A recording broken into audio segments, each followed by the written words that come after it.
there's a rule, but there's nobody enforcing or spot checking. They just say, don't help yourself to the data. It's a candy shop. Everyone can have access to anything they want. Do category managers have access to non-public data about third-party products and businesses? Here's what I can tell you. We do have certain safeguards in place. We train people on the policy. We expect people to follow that policy the same way we would any other. It's a voluntary policy. As far as I'm aware, no other retailer limits their use of data at all. There's no actual enforcement. There's no actual enforcement of that policy. So it's voluntary and there's no actual enforcement. So maybe that answers my... Sorry. No, I think I may have misspoke. I'm trying to say that the fact that we have such a policy is voluntary. I think no other retailer even has such a policy. Okay. Well, our that's enforcement of that policy. We would treat that like any internal policy, and if we found that someone violated it, we would take action against them. You have access to data that your competitors do not have. So you might allow third-party sellers onto your platform, but if you're continuously monitoring the data to make sure that they're never going to get big enough that they can compete with you, that is actually the concern that the committee has. And, you know, I think your company started in my district. I want to thank you for that. I want to thank you for the work that you've done and say that the whole goal of this committee's work is to make sure that there are more Amazons, that there are more Apples, that there are more companies that get to innovate and small businesses get to thrive. And that is what we're trying to get at. That is why we need to regulate these marketplaces so that no company has a platform so dominant that it is essentially a monopoly. Thank you, Mr. Chairman. We heard from a small apparel company that makes and sells what they call useful apparel for people who work on their feet and with their hands, like construction workers and firefighters.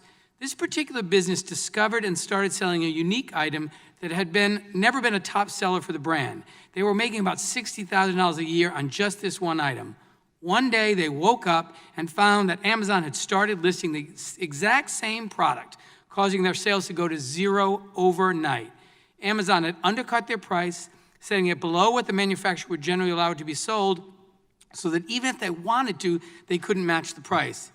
Here's how the apparel company described working with Amazon, and I quote, "Amazon strings you along for a while because it feels so good to get that paycheck every week. And in the past, for lack of a better term, we called it Amazon heroin, because you just kept going, and you had to get your next fix, your next check. But at the end of the day, you find out that this person who was seemingly benefiting you, making you feel good, was just ultimately going to be your downfall," end quote. So, Mr. Bezos, this is one of your partners. Why on earth would they compare your company to a drug dealer? Sir, I have great respect for you in this committee, but I completely disagree with that characterization. What we have done is create in the store a place. If you go back in time, we sold only our own inventory. It was a very controversial decision inside the company to invite third-party sellers to come into what is really our most valuable retail real estate, our product detail pages.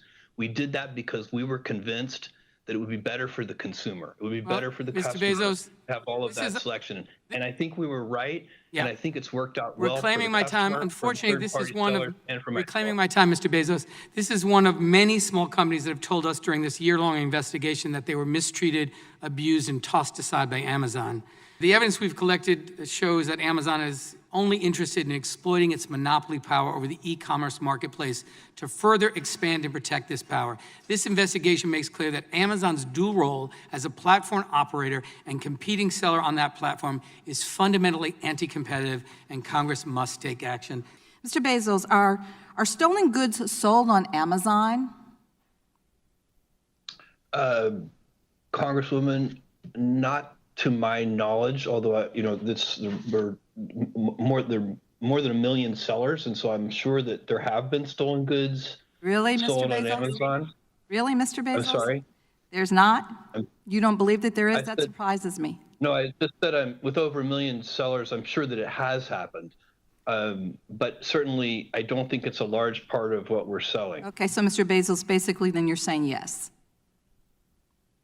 I guess so. Mr. Bezos, thank you so much. You said that sellers have many other attractive options to reach customers, but that's not at all what we found in our investigation. According to eMarketer, a source Amazon cited in submissions to this committee, Amazon has nearly 7 times the market share of its closest e-commerce competitor. One seller told us that, and I quote, Amazon continues to be the only show in town. No matter how angry sellers get, they have nowhere else to go. So are you saying that these people aren't being truthful when they say that Amazon is the only game in town?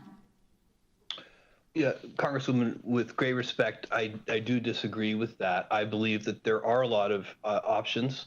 And some of them are not even listed on that chart. I just looked at it briefly, but I didn't see some that I know of, for example. So I think there are a lot of things, and thank it's you. dynamic. All right, thank you for that. They're more and Mr. more Bezos, every day. my time is short. If Amazon didn't have monopoly power over these sellers, do you think they would choose to stay in a relationship that is characterized by bullying, fear, and panic? With all respect, Congresswoman, I do not accept the premise of your question. That is not how we operate the business. Okay. All right. And in fact, we work very hard to provide fantastic tools for sellers, and that's why they've been successful. Thank you for that. Do you believe that the Chinese government steals technology from U.S. companies? Mr. Bezos? You're on mute. Mr. Bezos, I believe you're on mute. I'm sorry. I'm saying I have heard many reports of that, and I haven't seen it personally, but I've heard many reports of it. So of all the different products that Amazon carries, you haven't seen that in any of the companies that sell products on Amazon or your company yourself? Oh, well, certainly there are knockoff products, if that's what you mean, and there are counterfeit products and all of that. But the Chinese, if the answer is the Chinese government stealing technology, that's the thing I've read reports of, but don't have personal experience with. Amazon is $1 trillion company, but Amazon customers are not guaranteed that the products purchased on your platform are authentic. Amazon acts like it's not responsible for counterfeits being sold by third-party sellers on its platform. And we've heard that Amazon puts the burden and cost on brand owners to police Amazon's site, even though Amazon makes money when a counterfeit good is sold on its site. More than half of Amazon's sales come from third-party seller accounts. Why isn't Amazon more aggressive in ensuring that counterfeit goods are not sold on its platform? And why isn't Amazon responsible for keeping all counterfeit products off of its platform? Thank you. This is an incredibly important issue and one that we work very hard on. Counterfeits are a scourge. They are a problem that is not, it does not help us earn trust with customers. It's bad for customers. It's bad for honest third-party sellers. We do a lot to prevent counterfeiting. We have a team of more than 1,000 people that does this. We invest hundreds of millions of dollars in systems that do this. We have something called Project Zero, which helps brands serialize individual products, which really helps with counterfeiting. Well, we have I'm glad that other you have programs those as well. I'm glad that you have those features in place, but why isn't Amazon responsible for keeping all counterfeit products off of its platform? We certainly work to do so, Congressman, and we do so not just for our own retail products, but for third-party products as well. So, Mr. Bezos, does Amazon use confidential information that companies share via AWS to build competing services? No, sir, not that I'm aware of. AWS does often, they do keep expanding their services. AWS started, 15 years ago. We invented this entire category. Let me just clarify that, Mr. Bezos. I appreciate that. Sorry, I apologize for interrupting. But last week, one of Amazon's former engineers posted online that he and his team, quote, proactively identified growing businesses on AWS, that they built competing products, and that they targeted those products to the business's customers. And there's been public reporting on that strategy. So I guess I wonder if you can comment on that and how you would account for those statements. Well, I think there may be categories, some databases of different kinds and so on, where we see that it's an important product for customers, and we make our own product offering in that arena. But it doesn't mean we stop servicing the other companies that are also making those products. We have competitors using AWS, and we work very hard to make them successful. Netflix is one example, Hulu is another, and so on. Your own documents make clear that the price war against diapers.com worked, and within a few months it was struggling, and so then Amazon bought it. After buying your leading competitor here, Amazon cut promotions like Amazon.mom and the steep discounts it used to lure customers away from diapers.com, and then increased the prices of diapers for new moms and dads. Mr. Bezos, did you personally sign off on the plan to raise prices after Amazon limited its competition? I don't remember that at all. What I remember is that we matched competitive prices, and I believe we followed diapers.com. Again, this is 11 years ago, so you're asking a lot of my memory, but I believe we followed diapers.com. I can also tell you after we bought diapers.com, we put more than $300 million into trying to make it successful. I'm sorry. So you said that Amazon focuses excessively on customers. So how would customers, especially single moms, new families, how would they benefit when the prices were driven up by the fact that you eliminated your main competitor? Well, I don't agree, with great respect, I don't agree with that premise. At the same time, you should recognize in context, diapers is a very large product category sold in many, many places, not just at Amazon. But this was the online diaper market. Now, we do have evidence that these predatory, and I'm Kroger sorry, and Mr. Bezos, I need to push on here. Of course, the evidence we've collected suggests that the predatory practices weren't unique here.